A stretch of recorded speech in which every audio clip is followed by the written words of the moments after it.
मित्रों नमस्कार, आप देखना प्रारंभ कर चुके हैं खबराना.com। मैं हूं आपका होस्ट धीरेन्द्र गुप्ता। आप देख रहे हैं हमारा विशेष कार्यक्रम उल्टी बात। आज हमारे साथ मेहमान के रूप में है पीसीसी सचिव ललित यादव। ललित यादव एक वो नाम जिसने राजस्थान की छात्र राजनीति में राठ क्षेत्र का नाम पूरे राजस्थान में चमकाया। पूर्व में विधानसभा का चुनाव लड़ चुके हैं, द्वितीय स्थान पर रहे, लेकिन मित्रों की सूची इतनी बड़ी है कि आज भी अगर कहीं खड़े होते हैं तो पीछे मित्रों की कतार भी खड़ी होती है। हम जानते हैं कि अगर उन्हें कांग्रेस पार्टी इस बार मौका नहीं देती है तो क्या ये पुनः बगावत करेंगे और फिर किसी और पार्टी की टिकट पर चुनाव लड़ेंगे। ललित जी, पर जनता जानना चाहती है कि जिस तरह से पूर्व में हुआ, आप कांग्रेस के कदावर नेता थे, लेकिन जब पार्टी ने आपको दरकिनार किया, पार्टी ने टिकट नहीं दी और यहाँ पे अलायंस हुआ तो आप बसपा की टिकट लेकर आए और द्वितीय स्थान पर है, आपको जबरदस्त वोट मिला। क्या अब अगर ऐसा होता है तो आप ऐसा करेंगे? सबसे पहले तो सभी साथियों को नमस्कार। निश्चित रूप से मैं पिछले 7-8 साल से लगातार सक्रिय होकर काम कर रहा था और मुझे पूर्ण विश्वास था कि जब समय आएगा तो जनता की तरफ से भी पार्टी की तरफ से न्याय होगा, लेकिन न्याय की तराजू सही ढंग से नहीं तुल पाई। तो अगर सच कहना उस समय बगावत था तो हम भी बागी थे, लेकिन आज के परिप्रेक्ष्य पे हम बात करें तो निश्चित रूप से कांग्रेस पार्टी का इतिहास रहा है, जब भी कभी नए लोगों को अवसर मिला है तो कांग्रेस पार्टी ने दिया है। राजस्थान में पिछले चुनाव में भी अपने यहाँ तो कुछ 19-20 बात रही, लेकिन राजस्थान में बड़े संख्या में नौजवान साथियों को टिकट मिले और आज एमएलए बनकर के वो राजस्थान की विधानसभा की शोभा बढ़ा रहे हैं, अपने अपने क्षेत्र में विकास का काम कर रहे हैं। तो निश्चित ही आने वाले वक्त के लिए मुझे इस बात के बारे में नहीं सोचना चाहिए और ना इस बात के बारे में सोचता हूँ कि मुझे कहीं और पार्टी में जाकर चुनाव लड़ना पड़ेगा। निश्चित मुझे कांग्रेस पार्टी से सिंबल मिलेगा और कांग्रेस पार्टी से ही मैं चुनाव लड़ूंगा। ये मैं आपके अगर आप पर जनता विश्वास करती है और आप चुनकर विधानसभा में जाते हैं तो ऐसा कौन सा कार्य मुंडावर विधानसभा के लिए जो आप करना चाहेंगे जो अब तक नहीं हुआ? हम तो पहले भी इस तरफ पूरा फोकस था। सबसे पहले मुंडावर विधानसभा क्षेत्र में जितने नौजवान साथी हैं जो पढ़ लिख कर अपने चरित्र का निर्माण तो किया उन्होंने, लेकिन अब नौकरी नहीं मिल पा रही। तो सबसे पहले हम प्रयास करते हैं कि नीमराला के जो कारखाने लगे हुए हैं, विदेशी कंपनियां हमारी लगी हैं, उन सभी कारखानों में मेरे नौजवान एक मुंडावर के नौजवान को ला करके और नौकरी लगाने का काम करेंगे। कंपनी के लोगों से बात करके अभी भी सरकार से हम बात कर रहे हैं कि अभी भी सरकार एक पॉलिसी बना करके स्थानीय लोगों को रोजगार नहीं, लेकिन जैसे हरियाणा में 75% का एक जो भी हुआ। और सबसे पहले हमने मुंडावर और नीमराला को लेकर के नगर पालिका की बात हमने करी, उस पर भी हमारा फोकस रहता है। एक स्कूल मुंडावर ब्लॉक में, एक स्कूल नीमराला ब्लॉक में, एक सीएचसी मुंडावर ब्लॉक में, एक सीएचसी नीमराला ब्लॉक के अंदर, उनको सभी फैसिलिटीज से लैस करके एक अच्छा पूरे राजस्थान में मैसेज देने का काम करते कि नहीं, अभी बात आप रोजगार की कर रहे थे कि युवाओं को रोजगार की बात कर रहे थे। युवाओं को रोजगार के लिए हरियाणा सरकार ने एक नियम बनाया कि 70% स्थानीय युवाओं को स्थानीय उद्योगों में रोजगार दिया जाएगा। आपकी क्या पहल रहेगी इस संदर्भ में? तो हमारी माननीय मुख्यमंत्री महोदय से और श्रम मंत्री आदरणीय टीकाराम जी से हमारे विषय में बात हुई है निश्चित ही, और आदरणीय भौर जितेंद्र सिंह जी से मेरी इस विषय में बात हुई है। निश्चित रूप से सरकार इस तरफ, लेकिन अभी तो आपकी सरकार खुद लड़ने में लगी हुई है। आपके जो प्रदेश के जो अध्यक्ष हैं और आपके वरिष्ठ मंत्री हैं, अभी तो वही विधानसभा में लड़ रहे हैं। लोगों ने देखा, आपने भी देखा, हमने भी देखा। रूप से राजस्थान में भी नौजवान साथियों को उनके इलाकों में जो कारखाने लगे हैं उनमें नौकरी मिलेगी। नहीं, लेकिन नौकरी तो तब मिलेगी ना जब आपकी सरकार को लड़ने से फुर्सत हो। आपके प्रदेश अध्यक्ष और आपके मंत्री की जो लड़ाई थी वो सबने देखी राजस्थान में। कोई लड़ाई कांग्रेस पार्टी में नहीं थी, ना आज लड़ाई है ना कल थी। बड़ा कुनबा है, 19-20 छोटी मोटी बातें चलती रहती हैं, लेकिन कोई झगड़े वाली कोई बात नहीं थी। आज भी पार्टी में सारे नेता एक छत के नीचे आकर के और केवल पार्टी की बात को महत्व देते हैं। यहाँ व्यक्ति विशेष कोई बात नहीं, पार्टी की बात है। इसलिए आप इस बात को कह रहे हैं कि झगड़ा मैं इसको बिल्कुल सिरे से नकारता हूँ कि कोई पार्टी में आज भी कोई झगड़ा। लेकिन मैं एक बात पूछना चाहता हूं कि आप सचिन पायलट के खेमे के नेता माने जाते थे, जैसा कि देखा भी है कि जब आप राजस्थान विश्वविद्यालय के महासचिव बनकर शाजापुर आए थे, उस समय सचिन पायलट जी ने आपके कार्यक्रम का मुख्य आतिथ्य किया था और बड़े मन से उन्होंने आपको सराहा था। तो अब क्या माने कि आप प्रदेश अध्यक्ष जी के गोविंद जी की खेमे से हैं या सचिन पायलट के खेमे से? मैं कांग्रेस पार्टी का कार्यकर्ता हूँ, कांग्रेस पार्टी के नेता हैं आदरणीय पायलट साहब, आदरणीय डोटासरा जी, आदरणीय अशोक गहलोत जी, भंवर जितेंद्र सिंह जी, सब पार्टी के। तो क्या शांति धारीवाल जी नेता नहीं है? सारे हमारे पार्टी के नेता हैं और हम उनके नेतृत्व में काम कर रहे हैं। यहाँ मैंने पहले भी आपसे कहा कि व्यक्ति विशेष कुछ नहीं, पार्टी के बैनर तले हम लोग। लेकिन अभी पार्टी की नीतियों से खफा होकर कुछ विधायकों ने इस्तीफे दिए और कईयों ने इस्तीफा देने की बात की। नहीं, वो कुछ कारण थे, छोटी सी बात थी, उनको लेकर के हमारे बहुत सीनियर नेता हैं, उन्होंने इस्तीफे की पेशकश की थी। लेकिन पार्टी में मैंने आपसे पहले भी कहा, बड़ा कुनबा है, 19-20 बात होती रहती है। देखिए, बात उल्टी है तो उल्टी ही बात करेंगे। करके उनसे बात करी और निश्चित ही कांग्रेस पार्टी में आज राजस्थान में कोई कलह की बात नहीं। अभी उल्टी बात की बात हम कह रहे, तो एक उल्टी बात फिर आपसे कर रहा हूं कि राजस्थान में अलवर जिला केंद्रीय भूजल प्राधिकरण द्वारा 2003 के अंदर नोटिफाइड कर दिया गया था, पूर्ण रूप से प्रतिबंधित था।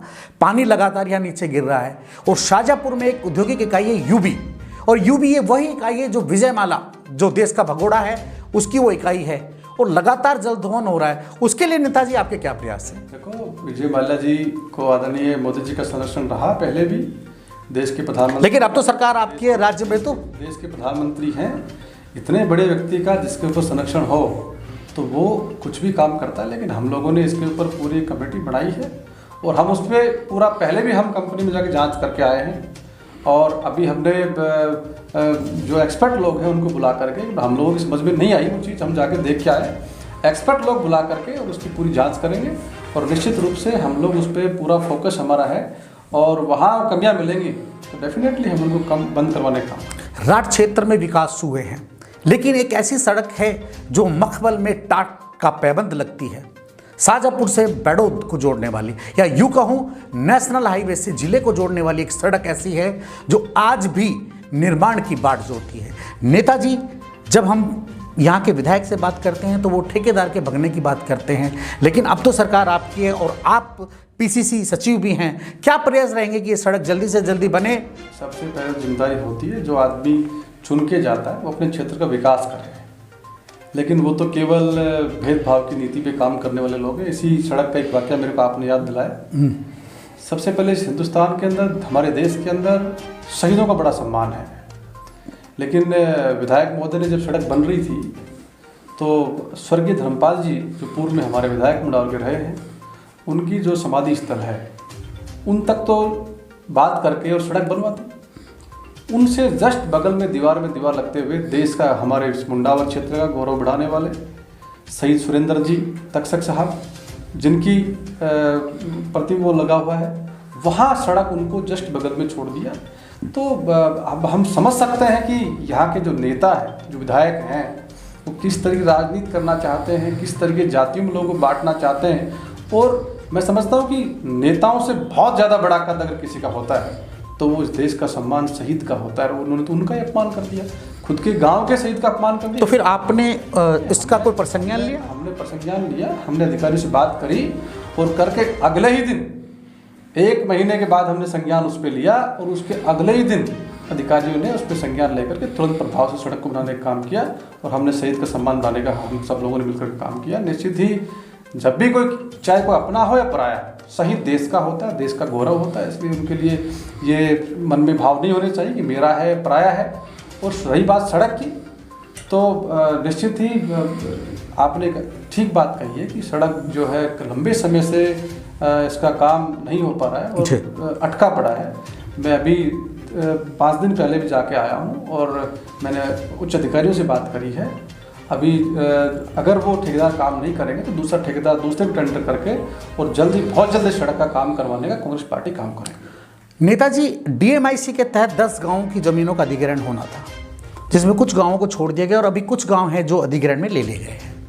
मुआवजे की बात करें तो आप लगातार, जब बीजेपी की सरकार थी तो आप आंदोलनरत थे, आप अनेकों गाँव में गए और आपने बात की कि भाई मुआवजा दिया जाए, लेकिन अब तो सरकार आपकी है, क्या अभी भी आप सरकार से निवेदन करेंगे? हमने कब कहा कि हम लड़ाई लड़ने वाले लोग नहीं हैं?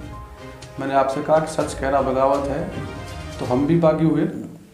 आज हम सरकार के सामने अपनी बात रखते हैं। सरकार निश्चित रूप से इस बात की ओर ध्यान दिया है। DMIC के अंदर जो लंबे समय से एक बात चलती आ रही है कि किसान की ज़मीन चाहे वो 1 किलोमीटर अंदर हो या 1 किलोमीटर बाहर हो, उतना ही अन्न, उतना ही अनाज उसमें पैदा होता है, उतना ही उसमें पैदा होता है। चाहे बेटा किसी का राजस्थान का हो, चाहे बेटा किसी का गुजरात का हो, वो सबका उतना ही प्यारा होता है। इसी तरीके से किसान अपनी ज़मीन को बेटी की तरह प्यार करता है। तो हमने पहले भी सरकार से इस बात के बारे में मैसेज दिया है, उनसे करवाने का काम कोशिश करी कि किसान की ज़मीन का मुआवजा बराबर मिलना चाहिए। एक डोल में आप 90 लाख देते हो और उससे अगली डोल में आप जो है 10 लाख रुपए देते हो, ये अन्याय जो है वो ठीक नहीं है। सरकार इसके ऊपर एक नीतिगत तरीके से कमेटी बना करके एक सही निर्णय लेवे, जिससे कि किसान का भी बुरा नहीं होए और सरकार पे भी बहुत ज़्यादा बोझ नहीं पड़े। इस तरीके का मिलकर काम करना। 6 महीने से किसान आंदोलन के नाम पर किसान नेशनल हाईवे संख्या 48 को घेर कर बैठे हैं। यहाँ का विकास रुका हुआ है। नीमराना, घिलोट, शाहजहाँपुर, बहरोड, सोतानाला, ये वो नाम हैं जो राजस्थान की अर्थव्यवस्था को संभालते हैं, भिवाड़ी। लेकिन हाईवे संख्या के बीचों बीच बैठे एक किसान विकास में अवरोधक बने हैं और आरोप है कि सरकार इन्हें संरक्षण दे रही है। नेताजी, क्या आपको नहीं लगता कि कहीं ना कहीं यहाँ का उद्योग प्रभावित हुआ है, यहाँ का अन्य जनजीवन प्रभावित हुआ है? सरकार भारतीय जनता पार्टी की है और दिल्ली में किसान बैठा है। नहीं, मैं तो आंदोलन में मैं नेशनल हाईवे को बात कर रहा हूँ। किसान बैठे हैं और राजस्थान के बॉर्डर में। लेकिन नेताजी, ये तो दिल्ली और मुंबई की लाइफलाइन है, हाईवे संख्या 48। मैं आपके संज्ञान में लाना चाहता हूँ पत्रकार महोदय, आप मैं समझता हूँ कि आप एक निष्पक्ष पत्रकार हैं। जी जी जी जी, मैं उसी लिए पूछ रहा हूँ। तो आपको भी इस बात का अच्छी तरीके से पता है कि किसान अपनी मांग मनवाने के लिए दिल्ली जा रहा था। नहीं, लेकिन उसको आप अलग से खेत दे रहे हैं वहाँ के लोग, आप खेत में बैठे हैं आप। और जब किसान दिल्ली जा रहा था तो रास्ता रोकने का काम हरियाणा की सरकार, खट्टर सरकार ने किया। उनको दिल्ली आगे जाने नहीं दिया, नहीं जाने दिया। किसान, बड़ी संख्या में किसान आए थे। लेकिन 26 जनवरी को तो उनको आमंत्रित किया था कि आप आइए, और ट्रैक्टर रैली लेकर किसान यहाँ से कूच भी करके गए। देखिए, आप इन सब बातों को जानते हो कि देश में बैठे हमारे जो मुखिया हैं देश के, नरेंद्र मोदी जी, किस तरीके से आंदोलन कुचलना काम करते हैं, किस तरीके JNU का आंदोलन कुचला, किस तरीके से और काफ़ी आंदोलन कुचलने का उन्होंने प्रयास किया है। उसी श्रेणी के अंदर एक किसान जो है, मैं समझता हूँ कि आप हम सब लोग जिंदा हैं तो किसान की बदौलत है। किसान धरती का पेट फाड़ करके, पेट और पीठ को एक करके हम सबको खाना देने का काम करते हैं। मैं समझता हूँ कि मैं आपके चैनल के माध्यम से कहना चाहता हूँ कि मोदी जी, आप इनकी बात को सुनिए। इनकी बात, आप बिल्कुल इस बात से मत घबराओ कि मैंने गलत फैसला कर लिया और अब मैं देश के सामने वापस इससे मुकरूंगा तो मेरी कहीं बेइज्जती होगी। कुछ नहीं होगा। लोग आपके इस फैसले का सम्मान करेंगे, किसान आपके फैसले का सम्मान करेंगे। आप किसान की बात को सुनिए। जो किसान, जिस किसान ने आपको एक वोट देकर के देश की सल्तनत में बिठाया है, आप इस बात को, आपको भी याद रहे कि वो समय दूर नहीं जब यही किसान आपके एक एक वोट खिलाफ दे करके आपको उखाड़ने का काम करेंगे। क्योंकि जिस दिन आप सत्ता में आए थे उस दिन देश के हित की इतनी बड़ी बड़ी बातें आपने कही। किसान, भोला भाला नौजवान आपके बहकाव में आया। 2 करोड़ रोजगार की आपने बात कही, किसान की आय दुगनी करने की बात आपने कही। हमारे तमाम देश के अंदर वो जुमले आपने दिए जिससे नौजवान से लेकर बुजुर्ग, किसान, महिलाएं, बच्चे सब आपके बहकाव में आकर के आपको वोट कास्ट किया और आपको उस गद्दी पर 2 बार बैठाया। लेकिन आप, केवल आपका उद्देश्य राजनीति के अंदर आप लोग चुनाव लड़ करके सत्ताएं का पेपर कब्जा करना चाहते हैं। पश्चिम बंगाल का पूरे देश ने आपका हाल देखा है कि किस तरीके से पश्चिम बंगाल में आपने जाकर के पूरे हिंदुस्तान की भाजपा को लगा करके एक महिला को आप हराने का प्रयास किया। मैं धन्यवाद देना चाहता हूँ पश्चिम बंगाल के उन सब मतदाताओं को। हमें दुख इस बात का है कि हमारी पार्टी वहाँ नहीं कुछ ज़्यादा कुछ कर पाई, लेकिन मैं इस बात का धन्यवाद वहाँ के वोटर को देना चाहता हूँ कि उन्होंने मतलब आपका मानना है कि आप अपनी हार पर इतना खुश नहीं है जितना, लेकिन भाजपा वहां हारी कहाँ है? भाजपा तो 3 से 74 पर हुई है, वो हारी तो ना 71, तो उन्होंने प्लस किया है, हारे तो आप हैं। देखिए, कांग्रेस पार्टी ने भी पहले से 100 सीटें प्लस जीत करके आई हैं। नहीं, बंगाल में कहाँ 100 सीटें? हम बंगाल में तो आप थे ना, वामपंथी थे, लेकिन आप तो बुरी तरह से परास्त हो, एक भी सीट नहीं है आपकी। मैंने आपसे कहा कि उस बात का हमें खेद है कि हम बंगाल में बहुत अच्छा नहीं कर पाए, लेकिन फिर खुश किस बात पे हो रहे हैं आप? लेकिन मैं खुश नहीं हो रहा, मैं वहाँ की जनता के फैसले को। क्या फैसला? वहाँ की जनता को, वहाँ की जनता ने कांग्रेस को और वामपंथ को बुरी तरह से नकारा है। फैसला किया कि जो पूरे देश की ताकत एक जगह सेंट्रलाइज कर करके पूरे देश का पैसा आप ले जा करके वहाँ खर्च करके, और केवल आपका उद्देश्य कि बंगाल को जीतना है, इस उद्देश्य से आप वहाँ काम कर रहे थे। आपकी कुछ नीति और नेता और नीतियाँ कुछ नहीं, केवल आपका उद्देश्य कि वहाँ की सत्ता पर कब्जा करना है, उस उद्देश्य से वहाँ आप काम कर रहे थे। तो मैं धन्यवाद इस बात का उसकी जनता को देना चाहता हूँ, बंगाल की को, कि उन्होंने वहाँ की भावनाओं को समझा और समझ करके एक सही फैसला किया। भाजपा को विपक्ष में लाके खड़ा कर दिया, 74 सीट दे दी भाजपा को। भाजपा के बारे में आप 2023 के बाद में, 24 के बाद में हम फिर चर्चा करेंगे आपसे जी। जिस तरीके से लोग 2 से शुरू होकर के यहाँ तक पहुँचे हैं जी, अब वापस से जिस तरीके से उन्होंने बंगाल में जो काम करने की कोशिश करी इन्होंने, वो पूरे देश ने देखा है। अब आने वाले वक्त के अंदर आप देखोगे नेताजी से अंतिम प्रश्न हमारा वो भी सीधी बात थी कि नेताजी, अगर आपको टिकट नहीं मिलती है, कांग्रेस आपको टिकट नहीं देती है, तो क्या आप फिर चुनाव लड़ेंगे? किया है, गांधी परिवार ने इस देश का विकास किया है। नेताजी हमारे प्रश्न को नहीं सुन रहे हैं, लेकिन मैं फिर कर देता हूं, क्या नेताजी पुनः अगर कांग्रेस आपको टिकट नहीं देती है तो क्या आप फिर चुनाव लड़ेंगे बगावत करके? देखिए पत्रकार महोदय, मैंने आपसे पहले एक बात कही है कि मैं कांग्रेस पार्टी का कार्यकर्ता हूँ, कांग्रेस पार्टी के लिए काम करता हूँ, और निश्चित रूप से कांग्रेस पार्टी के अंदर न्याय की नीति है, नीतिगत तरीके से फैसले होते हैं। तो गत विधानसभा चुनाव में अन्याय क्यों हुआ आपके साथ? आने वाले वक्त के अंदर निश्चित आप आज से इस बात को स्वीकार करके चलें, उस समय आगे आएगा, लेकिन इस बात को आप स्वीकार करके चलें कि नीतिगत रूप से पार्टी ने फैसला कर लिया है, और पार्टी एक अच्छे कार्यकर्ता को जो वहाँ काम करता है, जो वहाँ की जनता के लिए दिन रात मेहनत करता है, उस फैसले को पार्टी ने, मेरे छोटे से आदमी को मुझे पार्टी ने 40 की कमेटी में सेक्रेटरी बनाकर भेजा है। मैं धन्यवाद देना चाहता हूँ पार्टी का कि उन लोगों ने मुझ जैसे छोटे से कार्यकर्ता को विश्वास किया है, और निश्चित तो हमारे राठ के लिए भी गौरव की बात है, पूरे राठ क्षेत्र के लिए गौरव की बात है। आने वाले वक्त के अंदर आपको ये चीज़ देखने को मिलेगी कि पार्टी की जो नीतिगत फैसले जो हैं वो बहुत अच्छे फैसले हैं, और आपको। अच्छा, चलते चलते एक बात, हमारे विधायक जो कि भाजपा से हैं और हमारे सांसद जो कि भाजपा से हैं, उनके कार्यों को आप किस नज़र से देखते हैं? देखो, मैं तो आपके माध्यम से एक बात कहना चाहता हूँ जी, कि मैं उनके कार्यों को इस नज़र से देखता हूँ कि जैसे आप जानते हैं कि कई बार ऐसा होता है कि किसी के साथ नहीं होना चाहिए, लेकिन कई बार ऐसा होता है कि कोई बीमारी से, हारी से, किसी काल के ग्रास में कोई व्यक्ति चला जाता है, और कई बार होता है सरकार ने वैसी पॉलिसी बनाई हुई है कि उनकी अनुकंपा नियुक्ति सरकार बच्चों की कर देती है कि उनकी भरण पोषण के लिए। जी, तो मुंडावर में अनुकंपा नियुक्ति हुई, और अनुकंपा नियुक्ति जिले में हुई, दोनों जगह अनुकंपा नियुक्ति के सदस्य जीत करके आए हैं। इनकी नॉलेज 0/0 है। ये लोग केवल जातियों की लड़ाई करवा करके, आपसी झगड़ा करवा करके चुनाव जीतने में कामयाब जरूर हो गए, लेकिन मैं आपके माध्यम से एक बात कह देना चाहता हूँ कि उनके सारे काम हम जानते हैं।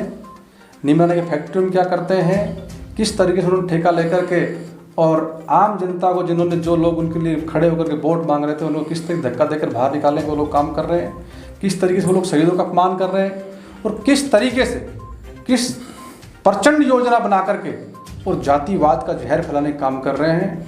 पिछला कोरोना काल आपने देखा है, मैंने और मेरी पूरी टीम ने पूरी मुस्तैदी के साथ कोरोना काल के अंदर मुंडावर की जनता के साथ खड़े होकर कंधे से कंधा मिलाकर हमने काम करने का प्रयास किया।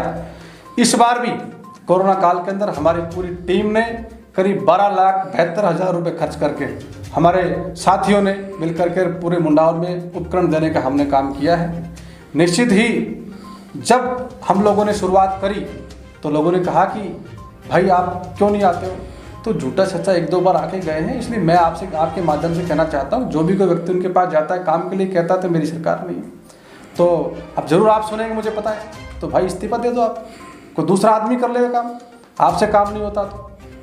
लेकिन आप केवल इस बात से कह करके पल्ला झाड़ लेना कि सरकार नहीं है, और मैं कहना चाहता हूँ सांसद महोदय से भी कि आप भी जनता के लिए काम करें, बड़े प्रोजेक्ट्स लेकर के आए। जिस तरीके से पूर्व केंद्रीय मंत्री आदरणीय भाऊ जितेंद्र सिंह जी ने जिले के अंदर वो बड़ी बड़ी सौगात दी, मैं आपसे भी निवेदन करना चाहता हूँ कि आप कोशिश करो, आपकी सरकार देश में है। जब हमारी सरकार थी, हमारे नेता वहाँ थे, तो उन्होंने अलवर ज़िले के लिए मतलब इतना काम किया, भूतो न भविष्य, इतना काम उन्होंने किया, ना पहले किसी ने किया ना कोई कर सकता है। आप देख रहे थे उल्टी बात। हमारे साथ थे पीसीसी सचिव ललित यादव। अगले कार्यक्रम में फिर देखिए किसी शख्सियत को हमारे साथ, तब तक के लिए लेते हैं हम आपसे विदा। जय हिंद, जय भारत।